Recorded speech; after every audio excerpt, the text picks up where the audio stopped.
Gimana kondisinya saat ini? Apa yang Anda potret dari 6 bulan, 7 bulan, 8 bulan kampanye terakhir?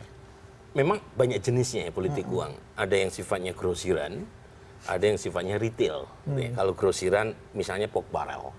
Jadi memanfaatkan fasilitas negara dalam rangka untuk mencari suara.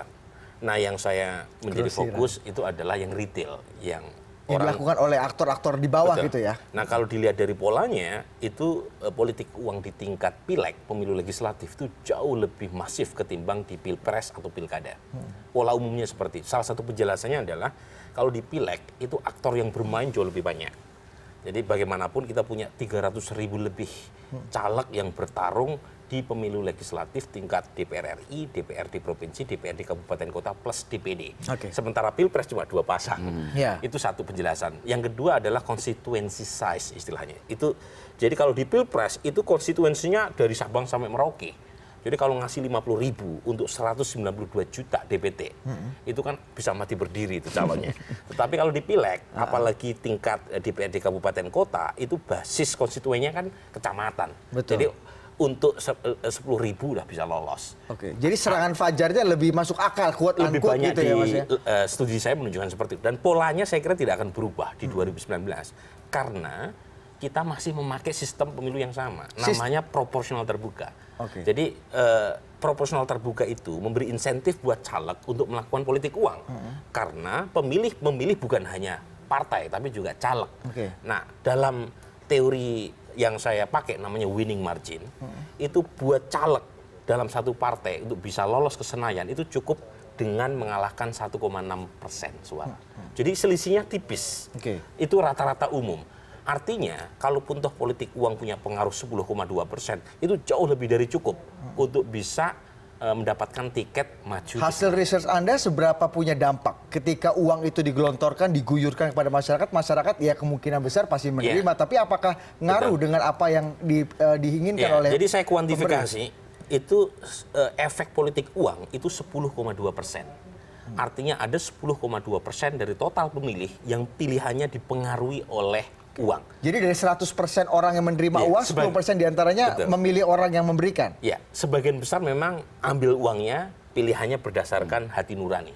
Tapi jangan lupa, 10,2% ini itu ekuivalen dengan 18-20 juta orang. Wow. Dan 18-20 juta orang itu lebih dari cukup bagi si caleg dalam satu kandidat, karena kita pakai proporsional terbuka, untuk bisa mengalahkan teman separtainya. Ada calon anggota DPRD dari Jogja menang dengan selisih 1 suara. Kemudian ada Salim Mengga di Dapil Sulbar menang dengan selisih 25 biji suara. Jadi karena pertarungannya sangat ketat di internal partai. Nah, ini yang kemudian saya merasa, saya kebetulan punya survei di Timor Leste, punya data exit poll juga. Itu perbedaannya, Timor Leste itu pakai closed list proportional system, pakai proporsional tertutup. Di sana demand side politik uang tinggi, 33% orang Timor Leste merasa bahwa politik uang itu wajar. Di Indonesia 40%. Tetapi yang menerima uang di pemilu Timor Leste cuma 4%. Jadi demand side tinggi, supply side-nya rendah. Mengapa rendah? Karena calegnya tidak melakukan politik uang. Karena yang kampanye adalah partai politik. Di Indonesia 40% demand side-nya tinggi, supply side-nya tinggi. Mungkin politik uangnya beredar di level elit pengambil keputusan di partai-partai politik itu mungkin, Mas? Bukan. Jadi demand side-nya tinggi, toleransi politik uangnya tinggi, dan di Indonesia karena pakai proporsional terbuka, calegnya pun bagi-bagi uang. Dan karenanya supply sama demand side sama-sama tinggi. Di Timor Leste, gimana mau kasih uang? Loh, pemilih memilihnya gambar partai, bukan caleg, karena mereka pakai sistem pemilu yang berbeda. Jadi salah satu agenda pendekatan institusi untuk melakukan proses untuk memotong politik uang adalah ganti sistem politik. Memang pertanyaannya, apakah itu tidak memindahkan politik uang tingkat elit? Nah, kita bisa cari satu modifikasi. Ini antara telur sama ayam, kita harus bolak-balik ini antara masyarakatnya atau elitnya. Mas Bambang gimana perspektif mengenai politik uang ini? Saya sih lebih percaya masyarakatnya ketimbang elitnya. Karena Pak, sederhana seperti yang tadi, kayak pilpres itu kan masyarakat milih. Wah, kalau mau 192 juta pemilih nyogok, mati berdiri kan. Tapi kalau caleg ini kan nggak banyak. Sehingga untuk nyogok pemilih legislatif itu jauh lebih rendah uangnya. Tapi buat saya yang lebih berbahaya ketimbang 10,2% orang yang milih itu, lebih berbahaya menurut saya yang di menu. Jadi kalau saya sekarang lihat nih, saya kan Jakarta Selatan.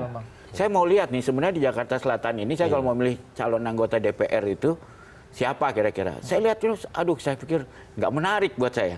Semua calon semua partai.